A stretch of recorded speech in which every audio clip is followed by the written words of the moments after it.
یہاں پر ایک اور چیز کیا بتائی گئی کہ اگر جو بھی دین سے پھر جائے گا، یعنی اگر نبی صلی اللہ علیہ وسلم کے لیے ہی دین تھا، تو اگر آپ صلی اللہ علیہ وسلم کو شہید کر دیا گیا یا ان کو قتل کر دیا گیا، تو کیا تم دین سے پھر جاؤ گے؟ اور جو بھی پھر جائے گا وہ اپنا نقصان کرے گا، اللہ کا کچھ نہیں بگاڑ سکتا۔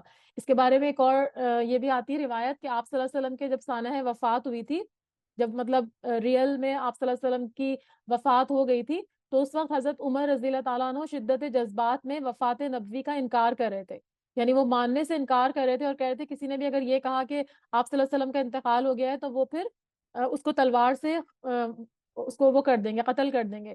تو اس وقت حضرت ابو بکر رضی اللہ تعالیٰ عنہ نے نہایت حکمت سے کام لیتے ہوئے منبر رسول صلی اللہ علیہ وسلم کے پہلو میں کھڑے ہو کر انہی آیات کی تلاوت کی تھی، یعنی جو ابھی ہم نے پڑھی نا، آیت نمبر 144۔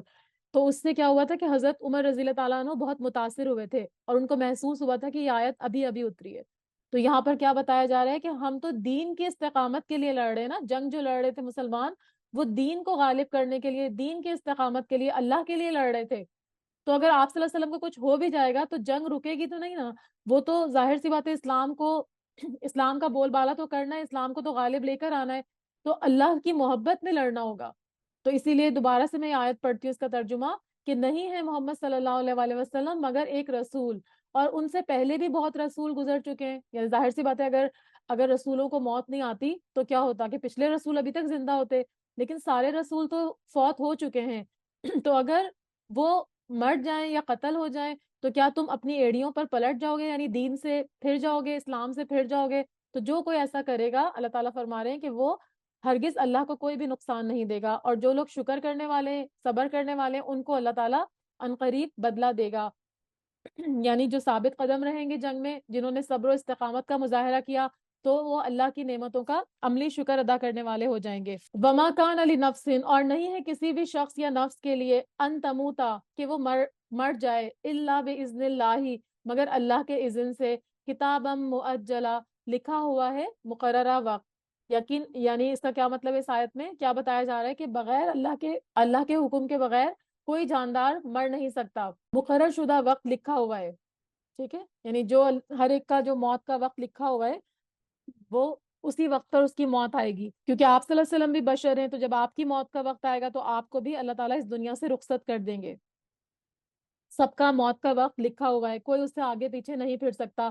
وَمَن يُرِدْ ثَوَابَ الدُّنْيَا، اور جو کوئی چاہتا ہے بدلہ دنیا کا، نُؤْتِهِ مِنْهَا، ہم اس کو دے دیں گے اس میں سے۔ یعنی جو لوگ دنیا چاہتے ہیں، اللہ تعالیٰ فرما رہے ہیں کہ ہم ان کو دنیا میں سے کچھ دے دیں گے، نُؤْتِهِ مِنْهَا، یعنی ہم دے دیں گے اس میں سے ان کو، یعنی پورا نہیں دیں گے بلکہ اس میں سے کچھ حصہ ان کو دنیا میں دے دیں گے، کیونکہ وہ دنیا ہی چاہتے ہیں اور آخرت نہیں چاہتے۔ وَمَن يُرِدْ، اور جو کوئی چاہتا ہے، ثواب الآخرتی، ثواب آخرت کا، نُؤْتِهِ مِنْهَا، ہم دے دیں گے اسے اس میں سے۔ یعنی جو دنیا چاہتے ہیں ان کو ہم کچھ دنیا میں سے دے دیں گے، اور آخرت کا ثواب چاہنے والوں کو ہم آخرت میں جو بھی وہ چاہتے ہیں وہ ہم ان کو ادا کر دیں گے۔ تو یہاں پر کمزوری اور جو بزدلی کرنے والے تھے ان کے حوصلوں میں اضافہ کرنے کے لیے یہ بات کی گئی، یہ آیت بیان کی گئی کہ موت تو اپنے وقت پر آئے گی، پھر بھاگنے یا بزدلی دکھانے کا کیا فائدہ ہے؟ اس طرح محض دنیا طلب کرنے سے کچھ دنیا تو مل جاتی ہے، لیکن آخرت میں ان کا کوئی حصہ نہیں ہوگا۔ لیکن جو لوگ آخرت کے طالب ہیں تو ان کو پھر کیا ہوگا؟ ان کو اخروی نعمتیں ملیں گی، اور دنیا بھی اللہ تعالیٰ ان کو عطا فرما دے گا۔ تو اسی لیے آگے مزید ان کی حوصلہ افزائی اور تسلی کے لیے پچھلے انبیاء اور ان کے پیروکاروں کی صبر اور ثابت قدمی کی مثالیں دی جا رہی ہیں، یعنی اگلی آیت میں پھر مزید بتایا جا رہا ہے۔ تو اللہ تعالیٰ فرما رہے ہیں وَسَنَجْزِي، اور ان قریب ہم بدلہ دیں گے، الشاکرین، شکر کرنے والوں کو۔ پیچھے بھی یہی بات ہوئی تھی نا آیت نمبر 144 میں، وَسَيَجْزِي اللَّهُ الشَّاكِرِينَ، اللہ تعالیٰ ان قریب بدلہ دے گا شکر کرنے والوں کو۔ اب دوبارہ سے یہی بتایا جا رہا ہے کہ ہم شکر کرنے والوں کو بدلہ دیں گے، اور شکر کرنے میں نے آپ کو بتایا تھا نا کہ استقامت مراد ہے، کہ جنگ میں جو صبر اور استقامت کا مظاہرہ کریں گے، ثابت قدمی کا مظاہرہ کریں گے، تو ایسے لوگوں کو اللہ تعالیٰ ان قریب بدلہ عطا فرمائیں گے، کیونکہ جنگ میں لڑنا کوئی آسان کام نہیں ہوتا۔ میں نے آپ کو پیچھے بھی بتایا تھا نا کہ جب بھی کبھی جنگ کی ضرورت پیش آئے تو اس کی تمنا نہ کرو، یعنی موت کی یا جنگ کی تمنا کرنے سے منع کیا گیا تھا۔ اب یہاں کچھ مثالیں پیش کی جا رہی ہیں۔ وَكَأَيٍّ مِّن نَبِيٍّ، اور کتنے ہی نبیوں میں سے، قاتلا، جنگ کی، مَعَهُ، ان کے ہمراہ، ربیون کثیر، رب والوں نے بہت سے۔ اب پیچھے جو پیغمبر گزرے ہیں ان کے ساتھ جو ربیین تھے. ربیین کا میں آپ کو پہلے میننگ بتا دیتی ہوں. ربیین کا مطلب ہوتا ہے پہلا تو ربا. ربا کا مطلب ہوتا ہے گروہ یا بہت سارے لوگ. اور دوسرا میننگ ہے رب والے. ٹھیک ہے, رب والے جو پیغمبر پر ایمان لا کر رب والے ہو جاتے ہیں, جیسے صحابہ ہیں. ٹھیک ہے, تو ان کی یہاں پہ بات ہو رہی ہے کہ پیچھے جتنے بھی نبی گزرے ہیں انہوں نے جنگ کی, ان کے ہمراہ رب والوں نے بھی بہت کثرت سے جنگ کی. ٹھیک ہے, ان کے ساتھ جو ان کے ساتھی تھے انہوں نے بھی کثرت سے جنگ کی. تو اگر تمہارے اوپر کوئی جنگ مسلط کی گئی ہے تو تم کیوں گھبرا کے بھاگ رہے ہو؟ تو ان کو ہمت بندھانے کے لیے یہ آیتیں آئی ہیں. تو کیا کیا انہوں نے؟ فما وہنو, تو نہ انہوں نے سستی دکھائی, لما اصابہم, اس کے لیے جو پہنچا انہیں, فی سبیل اللہ, اللہ کے راستے میں, وما ضعفو, اور نہ وہ کمزور پڑے, وما استکانو, اور نہ ہی وہ دبے, واللہ یحب الصابرین, اور اللہ محبت رکھتا ہے صبر کرنے والوں سے. تو یہاں پر جو مومن ہے, جو جنہوں نے کم ہمتی دکھانے کی کوشش کی تھی, ان کو بتایا جا رہا ہے کہ جو پچھلے پیغمبر گزرے ہیں اور جو ان کے ساتھی تھے, ان کے جنگوں کی شدتوں میں ان کے حوصلے پست نہیں ہوتے تھے, وہ ضعف اور کمزوری نہیں دکھاتے تھے, نہ انہوں نے کمزوری دکھائی. جو بھی ان کو پہنچا اللہ کے راستے میں, وہن کا مطلب ہوتا ہے ارادے کی کمزوری. ٹھیک ہے, یعنی بددل ہو جانا یا ہمت ہار دینا, مقابلے سے پیچھے ہٹ جانا, اور نہ ہی وہ کمزور پڑے اور نہ دبے. اور اس کے علاوہ ایک اور ورڈ یہاں پہ یوز ہوا ہے نا, وہنو کا ورڈ یوز ہوا ہے. وہن کا مطلب ارادے کی کمزوری ہوتا ہے. اور وما ضعفو, وما ضعفو میں ضعف جو ہوتا ہے وہ جسمانی کمزوری مراد ہے. تو انہوں نے نہ ارادے کی کمزوری ظاہر کی پچھلے جو انبیاء کے ساتھی تھے, اور نہ ہی انہوں نے کوئی جسمانی کمزوری دکھائی, بلکہ کیا ہوا, اور نہ ہی وہ دبے. اس میں بھی جو روٹ ورڈ ہے نا, وہ کاف واو نون کون, یا پھر سین کاف نون سکنا, یعنی سکون یا بے حرکت ہو جانا, یہ مطلب ہے, یعنی وہ بالکل دبے نہیں. تو ایسے لوگوں کے اللہ تعالیٰ کیا فرما رہے ہیں, واللہ یحب الصابرین, اللہ محبت رکھتا ہے صبر کرنے والوں سے. اچھا, پیچھے جو میں آپ کو کہتی ہوں شکر کی جو بات ہوئی تھی, 2 دفعہ شکر کا ذکر آیا تھا نا, آیت 144 میں بھی اور آیت 145 میں بھی, کہ وَسَيَجْزِي اللَّهُ الشَّاكِرِينَ, کہ اللہ تعالیٰ عنقریب بدلہ دے گا شکر کرنے والوں کو. تو شکر میں نے آپ کو بتایا تھا پہلے بھی شاید کہ 3 طرح کا ہوتا ہے. شکر کیا ہوتا ہے؟ 3 طرح کا ہوتا ہے. ایک دل سے شکر ہوتا ہے, ایک زبان سے شکر ہوتا ہے, اور ایک جوارح یا اعضاء سے شکر ہوتا ہے. تو دل سے شکر کیا ہوتا ہے کہ دل سے یہ بات مانے کہ جو نعمت مجھے ملی ہے وہ اللہ نے دی ہے, یعنی یہ شکر ہے کہ اس نعمت کو تسلیم کرے اور وہ اس پہ اللہ کا شکر ادا کرے. دل میں یہ بات جان لے کہ یہ نعمت مجھے اللہ کی طرف سے ملی ہے, چاہے کوئی مادی نعمت ملی ہو, جیسے کہ آپ کے پاس کوئی مال ہے, دولت ہے, اولاد ہے, یہ مادی نعمت ہے, یا پھر کوئی روحانی نعمت ملی ہو, یعنی آپ اگر بہت اسپریچول ہو گئے ہیں, آپ اللہ کی طرف چلے گئے ہیں, آپ نے دین کی طرف, دین کی خدمت کرنی شروع کر دی ہے, یا آپ کے پاس کوئی علم آ گیا ہے, تو وہ کیا ہے, وہ روحانی ہے. تو وہ ان دونوں نعمتوں کے بارے میں تسلیم کرنا کہ مجھے اللہ نے دیے, یہ دل سے ماننا ہے. اور دوسرا زبان سے, یعنی زبان سے ذکر کرنا اور نعمت کو بیان کرنا کہ ہاں یہ نعمت میرے پاس ہے, اور زبان سے اس کا شکر ادا کرنا. اور تیسرا اعضاء سے, یعنی اعضاء میں اس کا شکر نظر آنا چاہیے. دابت الشکور کیسے جانور کو کہتے ہیں؟ دابت الشکور ایسے جانور کو کہتے ہیں جو کم کھاتا ہے لیکن زیادہ دودھ دیتا ہے, جو مالک کی شکایت نہیں کرتا بلکہ اپنے رویے سے یہ بتاتا ہے کہ مالک اس کا خیال رکھتا ہے. تو جب اللہ ہم کو کوئی بھی نعمت دے تو ہمیں اللہ کا شکر گزار ہونے کی ضرورت ہے, اور ساتھ ساتھ بندوں کا شکر گزار ہونے کی بھی ضرورت ہے, کیونکہ شکر دونوں کا ہوتا ہے نا. جیسے حقوق اللہ اور حقوق العباد کی ہم بات کرتے ہیں نا, تو شکر بھی بندوں کا ہوتا ہے. اور یعنی آپ کو اللہ تعالیٰ کسی بندے کے طفیل بھی تو نعمتیں دے سکتا ہے نا, کوئی کسی بندے کو وسیلہ بھی بنا سکتا ہے, تو آپ نے پھر اس کا شکر گزار ہونا ہے. کیونکہ پہلے زمانے میں جو مفسرین ہوتے تھے نا, تو وہ اپنے استادوں کے بھی بہت شکر گزار ہوتے تھے. تو امام ابن قیم کے بارے میں آتا ہے, وہ کس کے شاگرد تھے؟ ابن تیمیہ کے شاگرد تھے. اور امام ابن قیم ابن تیمیہ کے علمی وارث بھی تھے, اور وہ جیل جب گئے تھے تو جیل میں بھی ان کے ساتھ تھے. تو وہ ہمیشہ اپنے استاد یعنی ابن تیمیہ کا ہمیشہ شکر ادا کرتے تھے. تو ہمیں بھی جو بھی ہمارے استاد ہیں, ہمیں ان کا بھی شکر ادا کرنا چاہیے, ہمیں اپنے والدین کا شکر ادا کرنا چاہیے. اگر کوئی اور آپ کو کسی معاملے میں, کوئی بھی رشتہ دار, آپ کے بہن بھائی, کوئی بھی آپ کی ہیلپ کرتے ہیں, تو ہمیں ان کا بھی شکر گزار ہونا چاہیے. یعنی ہمیں بندوں کا بھی شکر گزار ہونا ہے اور اللہ کا بھی شکر گزار ہونا ہے. اور شکر میں نے آپ کو بتایا 3 ٹائپ کا ہے, دل سے شکر, زبان سے شکر, اور اعضاء سے شکر. کیونکہ بار بار شکر کی بات ہوگی نا, اس لیے میں نے تھوڑا اس کو ڈیٹیل میں ایلابوریٹ کر دیا. تو کیا ہم پڑھ رہے تھے آیت کہ جو نہیں ہے کسی نفس کے لیے کہ اللہ کی اجازت کے بغیر وہ مر جائے, کیونکہ ہر ایک کا مقررہ وقت لکھا ہوا ہے, موت کا مقررہ وقت لکھا ہوا ہے, کسی کا جلدی, کسی کا دیر سے, کوئی پہلے نہیں مر سکتا. لیکن جو دنیا کا ثواب چاہتے ہیں اللہ تعالیٰ فرما رہے ہیں کہ ہم اس کو تھوڑا سا دے دیں گے، لیکن جو آخرت کا ثواب چاہتا ہے اس کو بھی آخرت کا ثواب عطا کر دیا جائے گا، اور شکر کرنے والوں کو ہم بہت دیں گے۔ اور پھر آگے میں نے جیسے بتایا کہ مثال بیان کی گئی کہ پہلے بھی جو نبی ہوئے انہوں نے جب جنگ کی تو ان کے ہمراہ جو ان کے ساتھی تھے انہوں نے بھی ان کے ساتھ ان کا ساتھ دیا، اور وہ نہ ہی انہوں نے سستی دکھائی، جو ان کو تکلیفیں پہنچی اللہ کے راستے میں نہ وہ کمزور پڑے اور نہ ہی وہ ان سے دبے، یعنی انہوں نے صحیح بھرپور ایمان کے ساتھ ان جو قوتیں تھیں ان کا مقابلہ کیا۔ تو اللہ تعالیٰ کیا فرما رہے ہیں، واللہ یحب الصابرین، اللہ محبت رکھتا ہے صبر کرنے والوں سے، یعنی صبر کرنے والوں کو جو جنگ کی شدتوں میں پست ہمت نہیں ہوتے اور ضعف اور کمزوری نہیں دکھاتے، ایسے صابرین کو اللہ تعالیٰ بہت پسند کرتا ہے۔ اور مزید ان کی آگے دعا بیان کی جا رہی ہے، وما کان قولہم، اور نہ تھی بات ان کی، الا ان قالوا، مگر یہ کہ انہوں نے کہا۔ یہ کس کی بات ہو رہی ہے؟ یہ جو پیچھے ربیون کی بات ہوئی نا، جو جیسے میں نے آپ کو بتایا تھا ربیون سے مراد لوگوں کا گروہ بھی ہے اور نبی کے پیروکار، یعنی جیسے صحابہ وغیرہ کی بات ہو رہی ہے ابھی، تو صحابہ بھی اس سے مراد ہیں۔ تو فرمایا کہ ان کی بات ایک نہیں تھی، بلکہ کیا بات تھی، الا ان قالوا، مگر یہ کہ ان سب نے کیا کہا، انہوں نے اللہ سے دعا کی۔ کیا دعا کی؟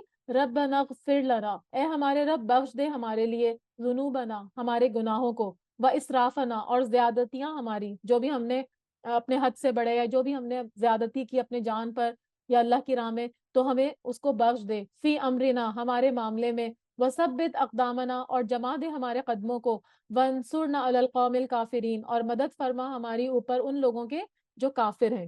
تو یہ بہت خوبصورت دعا ہے جو جو پیچھے پیغمبروں کے جو ساتھی تھے انہوں نے یہ دعا مانگی اللہ سے، کیونکہ ثابت قدم رہنے کے لیے آپ کو خود بھی ہمت کرنی پڑتی ہے، لیکن اللہ سے دعا بھی کرنی پڑتی ہے۔ اللہ کی دعا کے بغیر اللہ سے دعا کیے بغیر جو ہے وہ ہم اس میں کامیاب نہیں ہو سکتے، کیونکہ ثابت قدم رہنا جنگی حالت میں اور مصیبتوں پر صبر کرنا یہ بہت مشکل کام ہے، آسان نہیں ہے۔ تو یہ دعا بہت خوبصورت ہے کہ اے ہمارے رب بخش دے ہمارے گناہوں کو ہمارے لیے، ہماری زیادتیاں ہمارے معاملے میں، اور جما دے ہمارے قدموں کو، یعنی دشمن کے مقابلے میں، اور مدد فرما ہماری ان لوگوں پر جو کہ کافر ہیں۔ تو پھر اللہ تعالیٰ ایسے پکے ایمان والوں کی قدر کرتا ہے اور ان کی دعاؤں کو قبول کرتا ہے۔ اور آپ کو پتہ ہے آپ صلی اللہ علیہ وسلم بھی جب جنگیں ہوتی تھیں تو خوب اللہ زاری کے ساتھ اللہ کے حضور پیش ہوتے تھے اور دعائیں کرتے تھے، یعنی خود اپنے ساتھیوں کی، اسلحہ کی یہ مدد بھی ہوتی تھی ان کی، لیکن ساتھ ساتھ اللہ کی مدد پر بھی بھروسہ رکھتے تھے اور اللہ سے گڑ گڑا کر دعائیں کرتے تھے کہ اللہ تعالیٰ ہمیں ثابت قدمی عطا فرما اور اس قوم پر ہماری مدد فرما۔ تو اللہ تعالیٰ فرما رہے ہیں فَآتَاهُمُ اللَّهُ ثَوَابَ الدُّنْيَا، تو عطا کیا اللہ نے ان کو ثواب دنیا کا، وَحُسْنَ ثَوَابِ الْآخِرَةِ، اور اچھا ثواب آخرت کا، یعنی ایسے لوگ جنہوں نے دعا کی تو اللہ تعالیٰ نے ان کو دنیا کا ثواب بھی عطا فرمایا اور آخرت کے ثواب کی خوبی بھی عطا فرمائی، کیونکہ انہوں نے دونوں چیزیں مانگی نا ان سے، دنیا میں بھی کامیابی مانگی اور پھر اس کے بعد اپنے گناہوں کی بخشش بھی مانگی، تو اللہ نے ان کو دنیا اور آخرت دونوں کا ثواب عطا فرما دیا۔ واللہ یحب المحسنین، اور اللہ محبت رکھتا ہے محسنین سے، یعنی جو احسان کرنے والے ہیں ان کو اللہ تعالیٰ بہت محبت رکھتا ہے۔ اور احسان کیا ہوتا ہے؟ احسان بھی اللہ کے ساتھ ہوتا ہے۔ اللہ کے ساتھ احسان کیا ہے؟ کہ بہترین طریقے سے عبادت کرنا۔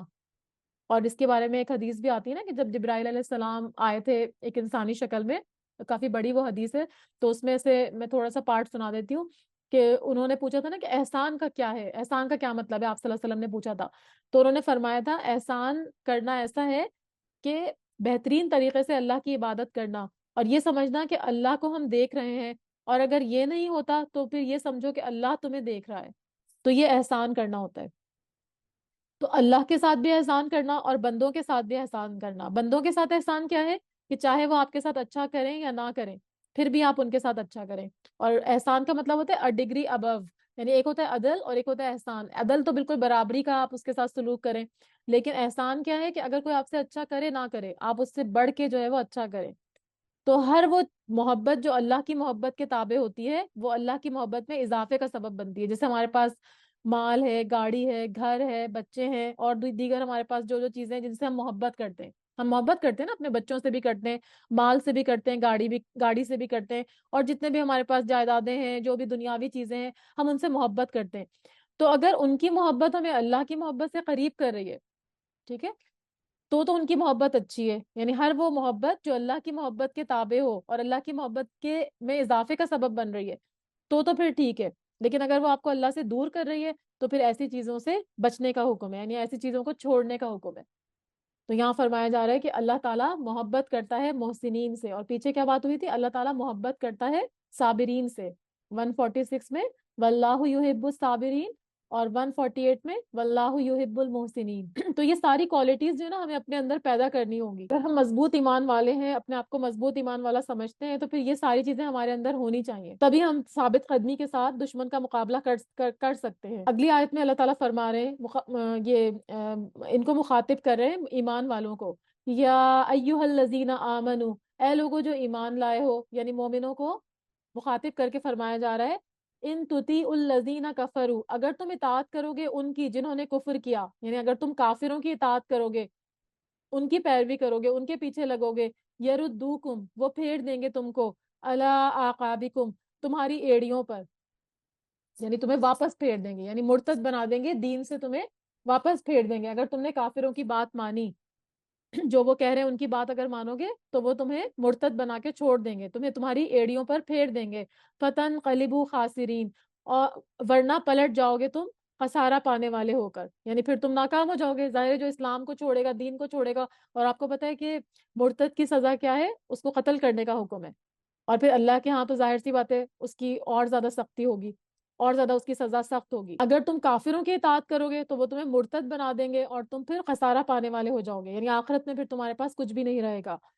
بل اللہ مولاکم، بلکہ اللہ مددگار ہے تمہارا، مولا ہے تمہارا، وہو خیر الناصرین، اور وہ بہترین ہے مدد کرنے میں، یعنی اللہ ہی تمہارا مولا ہے تو اسی لیے اللہ ہی کو اپنا مددگار جانو، اور وہی بہترین مددگار ہے۔ تو یہاں پر دوبارہ سے یہ مضمون دہرایا جا رہا ہے، کیونکہ جب احد کی شکست ہوئی تھی نا، تو اس سے فائدہ اٹھاتے ہوئے کیا ہوا تھا کہ بعض کفار اور منافقین مسلمانوں کو یہ مشورہ دے رہے تھے کہ تم اپنے آبائی دین کی طرف لوٹ آؤ، یعنی ان کو کہہ رہے تھے کہ تم جو مسلمان ہوئے ہو اس میں تو تمہیں کوئی فائدہ نہیں ہوا اسلام لانے کا، تو تم ایسا کرو کہ جو تمہارا پہلے دین تھا، آبائی دین یعنی شرک والا، اس کی طرف تم لوٹ آؤ۔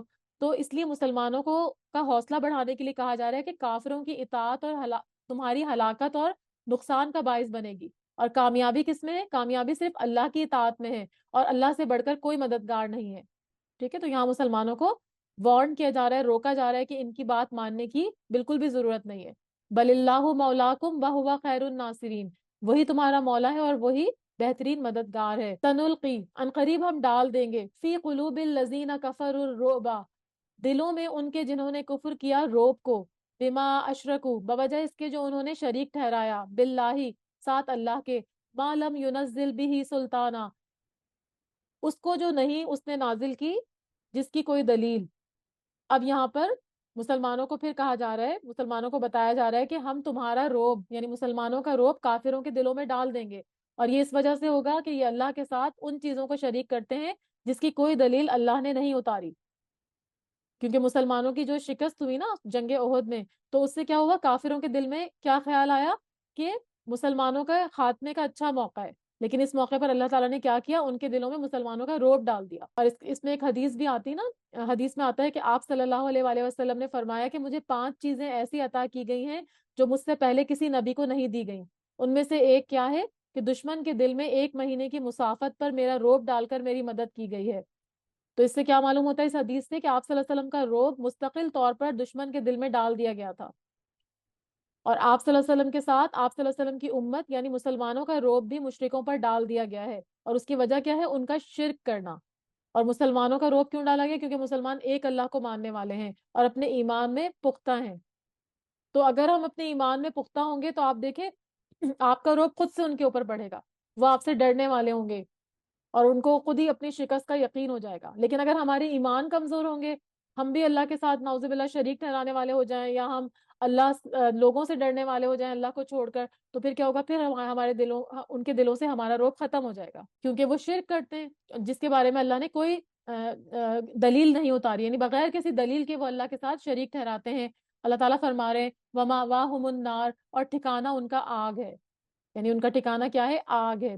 دنیا میں تو ابھی ان کو چھوٹ ملی ہوئی ہے، لیکن جب یہ فوت ہوں گے تو پھر ان کو آگ میں داخل کر دیا جائے گا۔ اور ماوا کیا ہوتا ہے؟ آپ کا جو ہمیشہ رہنے کا ٹھکانہ ہوتا ہے، اس کو کہا جاتا ہے۔ وَبِئْسَ مَثْوَى الظَّالِمِينَ، اور کتنا برا ہے ٹھکانہ ظالموں کا، یعنی ظالموں کے ٹھہرنے کی یہ بہت بری جگہ ہے جہنم جو ہے۔ وَلَقَدْ صَدَقَكُمُ اللَّهُ، اور البتہ تحقیق سچا کر دکھایا تم سے اللہ یعنی اللہ نے وعدہ وعدہ اپنا استحسونہم جب تم قتل کر رہے تھے انہیں بِإِذْنِهِ اس کے اذن سے. اب یہاں پر کون سی بات ہو رہی ہے کہ اللہ تعالیٰ کیا فرما رہے ہیں کہ اللہ تعالیٰ نے تم سے اپنا وعدہ سچا کر دکھایا جبکہ تم اس کے حکم سے ان کو کاٹ رہے تھے یعنی ان کو قتل کر رہے تھے. تو اس وعدے سے بعض مفسرین کہتے ہیں کہ وہ جو شروع میں بات ہوئی تھی نا کہ تمہاری 3,000 یا 5,000 فرشتوں کا نزول ہوگا اور وہ تمہاری مدد کریں گے، اس سے مراد فتح اور نصرت کا وہ عام وعدہ ہے جو اہل اسلام کے لیے اور آپ صلی اللہ علیہ وسلم کی طرف سے بہت پہلے سے کیا جا چکا تھا. ٹھیک ہے، تو اسی لیے وہ وعدہ یہاں پہ مراد ہے کہ اسلام میں اگر تمہارا ایمان پختہ ہوگا تو یقیناً تم ہی غالب رہو گے، چاہے تم تعداد میں کمی کیوں نہ ہو. شرط کیا ہے کہ آپ کا ایمان پختہ ہو، صبر ہو، استقامت ہو، ثابت قدمی ہو. تو اگر یہ ہوگا تو پھر آپ کو اللہ تعالیٰ نے وعدہ دیا تھا کہ آپ ہی کامیاب ہوں گے، آپ ہی کو فتح اور نصرت حاصل ہوگی. حتی اذا فشلتم یہاں تک کہ جب تم نے بزدلی دکھائی، وتنازعتم اور جھگڑا کیا تم نے، فی الامری رسول صلی اللہ علیہ وسلم کے حکم کے بارے میں، وعصیتم من بعدی اور نافرمانی کی تم نے اس کے بعد، ما اراکم ما تحبون اس نے دکھایا تمہیں جو تم پسند کرتے تھے. اب یہاں وہی جو میں پیچھے کئی دفعہ وہ بات ریپیٹ کر چکی ہوں نا کہ کیا ہوا تھا جنگ میں شکست کی کیا وجہ تھی، یہاں پہ اس آیت میں یہی بات ہو رہی ہے آیت 152 میں کہ اللہ تعالیٰ نے تم سے اپنا وعدہ سچا کر دکھایا جبکہ تم اس کے حکم سے ان کو کاٹ رہے تھے، یعنی شروع میں جب تمہیں فتح ہو رہی تھی، یہاں تک کہ جب تم نے پست ہمتی اختیار کی اور کام میں جھگڑنے لگے.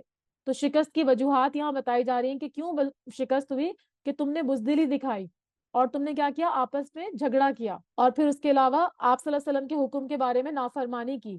تو یہاں پر وہی بات ہے جو 50 تیر اندازوں کا وہ جو اختلاف تھا جو فتح اور غلبہ دیکھ کر ان کے اندر واقع ہوا تھا، جس کی وجہ سے کافروں کو پلٹ کر دوبارہ حملہ آور ہونے کا موقع ملا تھا، یہاں پہ اسی کی بات ہو رہی ہے.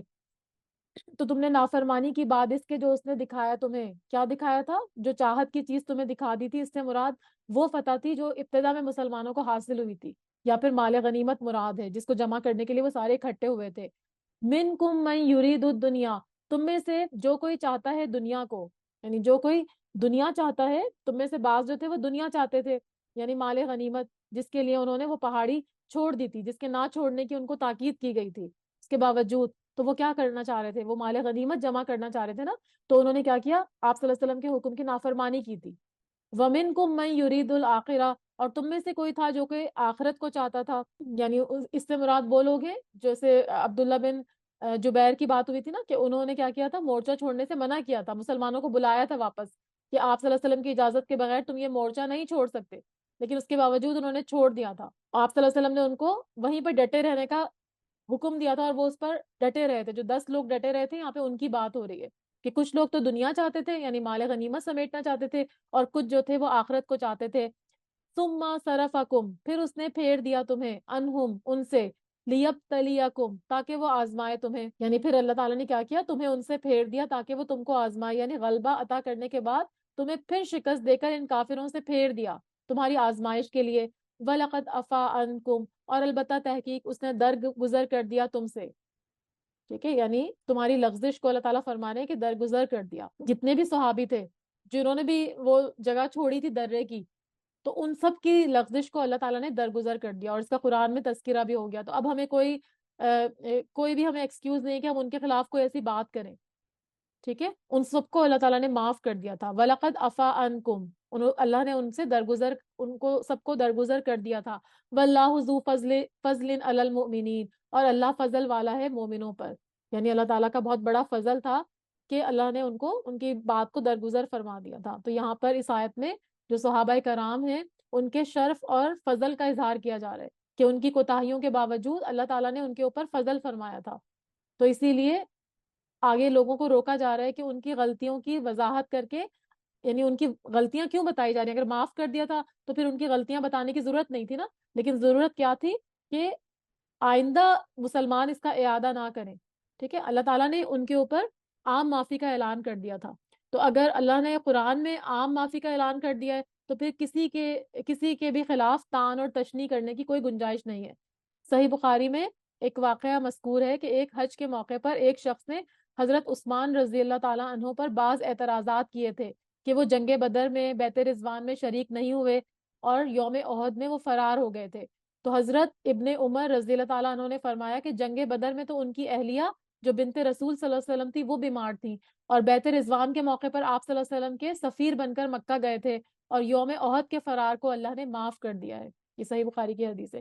تو اب ہمارے اوپر کوئی یہ ہم کسی بھی صحابی کو مورود الزام نہیں ٹھہرا سکتے، نعوذ باللہ، کیونکہ اللہ تعالیٰ نے ان کو معاف کر دیا، اور صرف یہاں پہ جو بیان کیا گیا ہے وہ لوگوں کو سبق دینے کے لیے کہ وہ آئندہ ایسا کام نہ کریں۔ استسعدونا، جب تم چڑھے جا رہے تھے، ولا تلعونا، اور نہیں تم مڑ کر دیکھ رہے تھے، الا احد و رسول، کسی ایک کو اور رسول صلی اللہ علیہ وآلہ وسلم، یدعوکم، وہ بلا رہے تھے تمہیں، فی اخراکم، تمہارے پیچھے سے، فاصابکم، تو اس نے دیا تمہیں، غمم بغم لکیلا، غم ساتھ غم کے تاکہ نہ، تحزنو، تم رنج کرو، الا ما فاتکم، اوپر جو تم سے چھن گیا، جو فوت ہو گیا، ولا ما اصابکم، اور نہ جو تمہیں پہنچا۔ اب یہ کون سی بات ہو رہی ہے؟ یہ کس موقع کی بات ہو رہی ہے؟ یہ بھی اسی کی بات ہو رہی ہے کہ جب کہ تم چڑھے چلے جا رہے تھے، کفار مکہ کی جو ایک اچانک حملہ ہو گیا تھا نا پیچھے سے، تو مسلمانوں میں بھگدڑ مچ گئی تھی، اور مسلمانوں کی اکثریت جو تھی وہ راہ فرار اختیار کر چکی تھی۔ تو اسی کا نقشہ بیان کیا جا رہا ہے کہ وہ وادی کی طرف چڑھ رہے تھے یا بھاگ رہے تھے، اور پھر کیا ہوا تھا، اور کسی طرف توجہ ہی نہیں کر رہے تھے، کسی کی بات ہی نہیں سن رہے تھے، اور اللہ کے رسول صلی اللہ علیہ وسلم تمہیں پیچھے سے آوازیں دے رہے تھے۔ نبی صلی اللہ علیہ وسلم اپنے چند ساتھیوں سمیت پیچھے رہ گئے تھے اور مسلمانوں کو پکار رہے تھے، الیہ عباد اللہ، الیہ عباد اللہ، اللہ کے بندوں میری طرف لوٹ آؤ، اللہ کے بندوں میری طرف لوٹ آؤ۔ لیکن اتنی پریشانی کے عالم میں آپ کی پکار کسی نے بھی نہیں سنی۔ تو یہ اسی وقت کا منظر یہاں پہ اس آیت میں پیش کیا جا رہا ہے۔ بس تمہیں غم پر غم پہنچا۔ کیا غم پہنچا؟ یعنی تمہاری کوتاہی کے بدلے میں تمہیں غم پر غم پہنچا۔ اس سے کیا مراد ہے؟ پہلے غم سے کیا مراد ہے؟ مال غنیمت اور کفار پر فتح اور ظفر جو ان کو ہو گیا تھا اس سے محرومی ہو گئی، اس کا غم۔ اور دوسرے غم سے کیا مراد ہے؟ مسلمانوں کی شہادت ہوئی، ان کے مسلمان جو تھے وہ زخمی ہوئے، حضرت حمزہ جو آپ صلی اللہ علیہ وسلم کے چچا تھے ان کی شہادت ہوئی، اور نبی اکرم صلی اللہ علیہ وسلم کے حکم کی خلاف ورزی بھی انہوں نے کی، اور آپ صلی اللہ علیہ وسلم کی قبر شہادت سے پہنچنے والا غم۔ تو یہ غم کے اوپر غم ان کو ملا تھا، اور آپ صلی اللہ علیہ وسلم کی جو حکم کی خلاف ورزی کی تھی نا، تو ظاہر ہے یہ صحابہ ایسے تو نہیں تھے، یہ تو آپ کے اوپر جان نچھاور کرنے والے تھے، لیکن جب انہوں نے آپ صلی اللہ علیہ وسلم کے حکم کی خلاف ورزی کی تو اس پہ بھی ان کو بہت زیادہ شرمندگی تھی، بہت زیادہ ان کو غم پہنچا تھا کہ ہم نے آپ صلی اللہ علیہ وسلم کی بات کیوں نہیں مانی۔ اگر ہم آپ صلی اللہ علیہ وسلم کی بات مان لیتے اور وہ درہ نہیں چھوڑتے تو پھر یقیناً فتح ہمارا مقدر ہوتی۔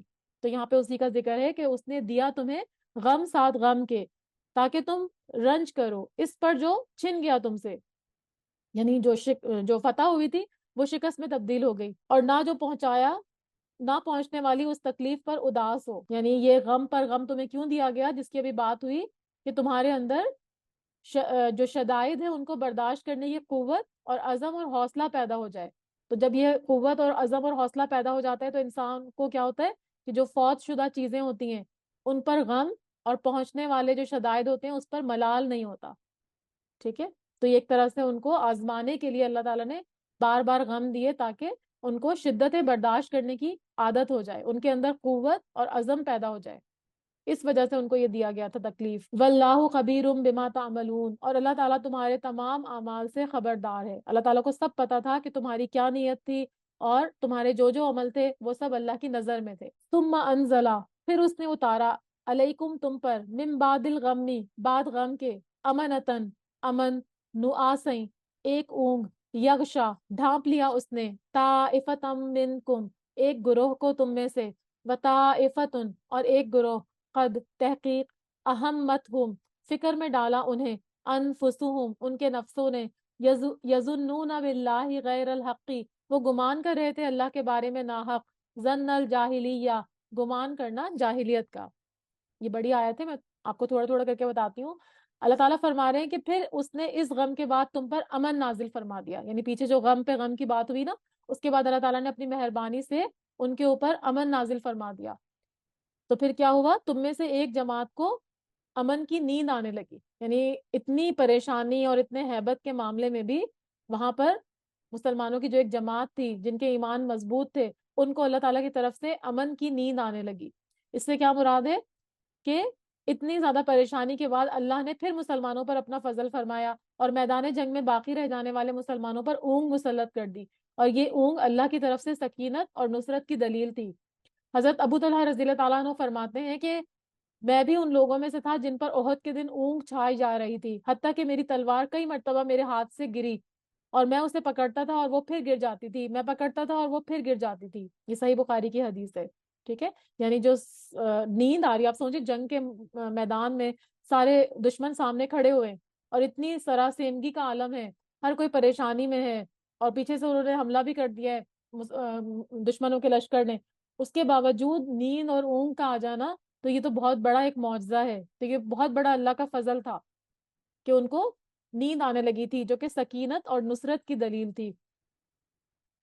پھر اس میں مزید کیا فرمایا کہ ہاں کچھ وہ لوگ بھی تھے انہیں اپنی جانوں کی پڑی ہوئی تھی، اس سے مراد منافقین تھے، ان کو صرف اپنی جانوں کی پڑی ہوئی تھی، کیونکہ منافقین کا ایمان کمزور ہوتا ہے نا، تو پھر ایسے حالات میں ان کو صرف اپنی جانوں کی فکر ہوتی ہے، وہ چاہ رہے تھے کہ کسی طرح سے ہماری جان بچ جائے، اور وہ اللہ تعالیٰ کے ساتھ ناحق جہالت بھری بدگمانیاں کر رہے تھے۔ کیا بدگمانیاں کر رہے تھے؟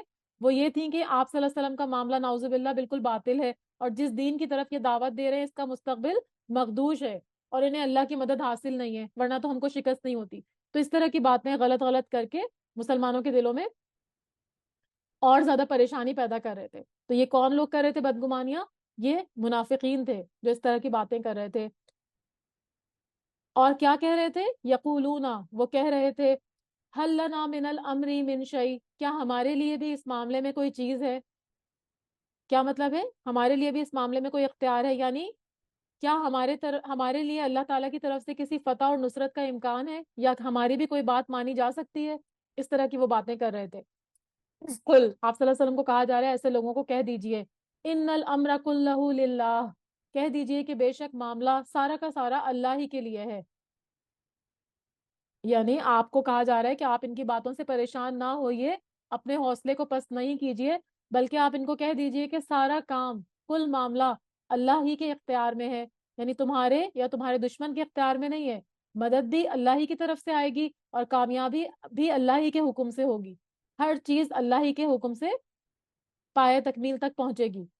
یخفونا، وہ چھپا رہے تھے، فی انفسہم، اپنے نفسوں میں، ما لا یبدون لک، جو نہیں وہ ظاہر کر رہے تھے آپ صلی اللہ علیہ وآلہ وسلم کے لیے، یعنی یہ لوگ اپنے دلوں کے بھید کو آپ کو نہیں بتا رہے تھے، یعنی اپنے دلوں میں جو ان کا نفاق چھپا ہوا تھا، یہ منافقین کا ذکر ہو رہا ہے نا، کہ ظاہر یہ کرتے تھے کہ وہ آپ کی رہنمائی کے طالب ہیں، لیکن اصل میں مسلمانوں کے اور اسلام کے خلاف ان کے دلوں میں نفاق چھپا ہوا تھا، اور یہ ان کے کمزور دل ہونے کی دلیل تھی۔ اسی وجہ سے نہ صرف یہ کہ وہ خود گمراہ ہو رہے تھے، بلکہ وہ مسلمانوں کو بھی گمراہ کر رہے تھے اور ان کو بھی پست ہمت کر رہے تھے۔ تو یہاں فرمایا جا رہا ہے کہ وہ جو چھپا رہے تھے اپنے نفسوں میں، وہ ظاہر نہیں کر رہے تھے آپ کے لیے، اور آپ صلی اللہ علیہ وسلم کوئی غیب کا حال تو نہیں جانتے تھے کہ ان کے دلوں کو پڑھ لیتے، غیب کا حال جاننے والی تو صرف اللہ کی ذات ہے۔ یقولون، وہ کہہ رہے تھے، لو کان لنا من الامر شیء، اگر ہوتا ہمارے لیے معاملے میں سے کچھ بھی، ما قتلنا ہاہنا، نہ ہم قتل کیے جاتے اس جگہ پر۔ تو یہاں پر وہ کیا کہہ رہے ہیں کہ اگر ہمیں کچھ اختیار ہوتا تو یہاں ہم قتل نہ کیے جاتے، یا آپس میں بات کر رہے تھے یا اپنے دل میں کہہ رہے تھے، یعنی ہماری بات مانی جاتی اور ہم وہیں اندر ہی رہ کے لڑتے مدینے میں اور اپنے گھروں سے نہ نکلتے، تو ہم اس جگہ پہ قتل نہیں ہوتے۔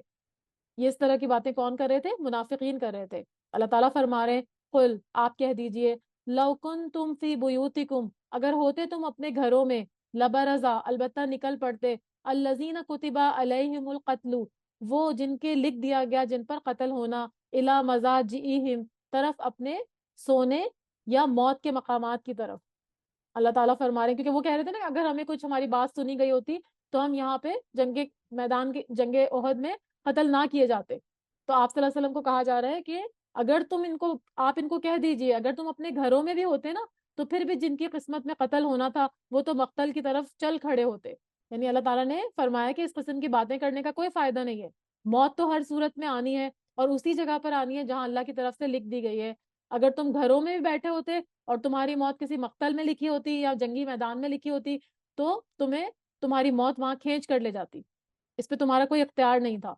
یا پھر اگر گھروں میں موت لکھی ہوتی تو موت تو آنی تھی، موت سے تو تم کسی صورت میں بچ نہیں سکتے۔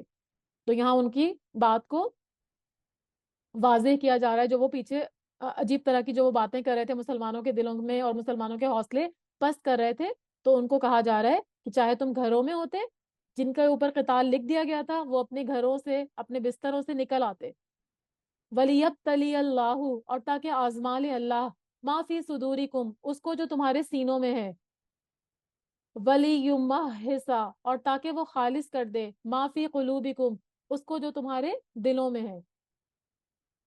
یعنی جو کچھ اللہ تعالیٰ کیوں چاہ رہے تھے یہاں پہ تمہیں، یہ جو جنگ کروائی گئی تھی اور جو تمہیں تم جو مقتل میں آ کر لڑے تھے، اس کا ریزن کیا تھا؟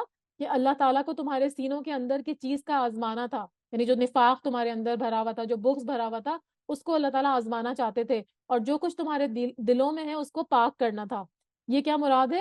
یعنی جو کچھ بھی یہ ہوا تھا، اس کا کیا مقصد تھا؟ کہ تمہارے سینوں کے اندر جو ہے یعنی ایمان، ٹھیک ہے، اس کو اللہ تعالیٰ آزمانا چاہتے تھے، اس کی آزمائش کرنا چاہتے تھے، تاکہ منافق الگ ہو جائیں اور تمہارے دل کو شیطانی وسوسوں سے پاک کر دے. تو یہ ریزن تھا جو اللہ نے تمہیں یہاں پر پہنچایا. واللہ علیم بذات الصدور، اور اللہ خوب جاننے والا ہے سینوں کے بھید. یعنی اللہ کو سینوں کے بھید سارے معلوم ہے، ہر بھید سے اللہ تعالیٰ واقف ہے. یعنی اس کو معلوم ہے کہ کون مخلص مسلمان ہے اور کس نے نفاق کا لباس پہنا ہوا ہے. ٹھیک ہے. تو جہاد کی جو حکمتیں ہیں نا، بہت ساری مطلب حکمتیں نا جہاد کرنے کی، ان میں سے ایک حکمت کیا ہے؟ کہ مومن اور منافق کھل کر سامنے آ جاتے ہیں. کیونکہ جو منافقین ہوتے ہیں وہ اسی طرح کی باتیں کرتے ہیں اور پیچھے ہٹ جاتے ہیں، لیکن جو مومن ہوتے ہیں وہ پھر کیا کرتے ہیں؟ وہ کھل کے میدان میں لڑتے ہیں. تو پھر سارے لوگ پہچان لیتے ہیں کہ کون منافق ہے اور کون مومن ہے. جو ثابت قدمی کا مظاہرہ کرتا ہے وہ سچا مومن ہوتا ہے، اور جو اس طرح کی باتیں کرتا ہے کہ ہم گھر سے نہ نکلتے یا ہماری بات سنی جاتی، وہاں پہ آ کے اس طرح کی بات کرتا ہے، تو وہ ثابت ہو جاتا کہ وہ منافق ہے. وہ دین کے لیے نہیں لڑ رہا بلکہ وہ صرف اپنے فائدے کے لیے لڑ رہا ہے. اور مسلمانوں کو کس چیز میں فائدہ تھا؟ مومنوں کو، جو سچے مومن تھے ان کا فائدہ صرف اللہ کی اطاعت میں تھا، جیسا اللہ نے کرنے کا حکم دیا، اپنے رسول کی تابعداری کرنا جس کا اللہ نے ان کو حکم دیا تھا. تو اللہ کو سارے سینوں کے بھید پتا تھے، ورنہ آپ صلی اللہ علیہ وسلم کو تو سمجھ میں نہیں آ رہا تھا کہ کون ان میں سے منافق ہے، کس کا ایمان کمزور ہے. ان الذین تولوا، بے شک وہ لوگ جو پھر گئے، جنہوں نے منہ موڑ دیا، منکم، تم میں سے، یوم التقى الجمعانی، جس دن آمنے سامنے ہوئی دو جماعتیں. اب یہ ساری جو آیتیں ہیں نا، یہ جنگ سے متعلق ہی ہیں، تو اسی لیے آپ کو تھوڑی سی مشکل بھی لگ رہی ہوں گی، لیکن اگر آپ ایک پورا اس کا سمرائز کر کے جنگ احد کے بارے میں پڑھ لیں گے نا، تو آپ کو یہ آیتیں بالکل بھی مشکل نہیں لگیں گی. تو کیا فرمایا جا رہا ہے؟ کہ بے شک وہ جو پھر گئے تم میں سے جس دن آمنے سامنے ہوئی تھی دو جماعتیں، ان نمس تزلہم الشیطان، بے شک پھسلایا تھا انہیں شیطان نے، ببعضی ما کسبوا، بوجہ بعض اعمال کے جو انہوں نے کمائے تھے. اب یہ کس کی بات ہو رہی ہے؟ یعنی احد میں مسلمانوں سے جو بھی لغزشیں ہوئیں اور کوتاہیاں ہوئیں، اس کی وجہ کیا تھی؟ ان کی پچھلی بعض کمزوریاں تھیں، جس کی وجہ سے شیطان اس روز بھی ان کو پھسلانے میں کامیاب ہو گیا، یعنی جنگ کے روز. یعنی نیکی کا بدلہ کیا ہوتا ہے؟ نیکی کا بدلہ یہ ہوتا ہے کہ اس کے بعد آپ کو مزید نیکی کی توفیق ملتی ہے، اور برائی کا بدلہ کیا ہوتا ہے؟ کہ اس کے بعد مزید برائی کا راستہ کھلتا اور ہموار ہوتا ہے. ٹھیک ہے. تو کیونکہ ان سے کچھ کوتاہیاں اور لغزشیں پہلے بھی ہوئی تھیں، اسی وجہ سے پھر اس میں بھی شیطان نے ان کے دل میں وسوسے ڈالے، اور اس میں بھی ان کو جو ہے وہ مال کا جیسے لالچ ایک طرح سے ہو گیا تھا کہ کہیں ایسا نہ ہو کہ مال غنیمت باقی لوگ لے کے چلے جائیں اور ہم درے پہ ہی کھڑے رہ جائیں اور ہمیں مال غنیمت نہ ملے. تو یہ سارا کیا تھا؟ شیطان کا وسوسہ تھا نا جو ان کے دلوں میں ڈالا. حالانکہ وہ سارے وہ مومنین تھے جنہوں نے پہلے جنگ بدر میں بھی جنگیں لڑی تھیں، اور سارے صحابہ تھے آپ صلی اللہ علیہ وسلم کے اوپر جان نچھاور کرنے والے تھے. یہ اللہ تعالیٰ ان کو اس طرح سے دکھانا چاہتا تھا، اس طرح سے ان کو آزمانا چاہتا تھا. ٹھیک ہے. وَلَقَدْ عَفَا اللَّهُ عَنْهُمْ، اور البتہ تحقیق درگزر کر دیا اللہ نے ان سے، یعنی اللہ نے ان کے اس تمام عمل کو معاف کر دیا، درگزر کر دیا. یعنی اللہ تعالیٰ نے صحابہ کی لغزشوں، ان کے نتائج اور حکمتوں کو بیان کرنے کے بعد ان کے لیے عام معافی کا اعلان فرما دیا ہے. تو اس سے کیا پتہ چلتا ہے؟ یعنی اس سے کیا پتہ چلتا ہے کہ اللہ تعالیٰ ان کو اللہ تعالیٰ کو وہ محبوب ہیں، صحابہ جو ہیں وہ اللہ تعالیٰ کو محبوب ہیں. اور دوسرا، عام مومنین کو یہ تنبیہ کی جا رہی ہے کہ مومنین صادقین کو جب اللہ تعالیٰ نے معاف کر دیا ہے تو اب کسی کے لیے جائز نہیں ہے کہ ان کو کسی بھی نشانہ تنقید کوئی بھی ان کو بنائے، کیونکہ جب اللہ نے معاف کر دیا تو پھر ہر کوئی ان کو معاف کر دے گا. ان اللہ غفور حلیم، اور اللہ بہت بخشنے والا ہے اور بہت ہی بردبار ہے. یعنی اللہ تعالیٰ جو ہے وہ بخشش اور رحمت فرمانے والا ہے.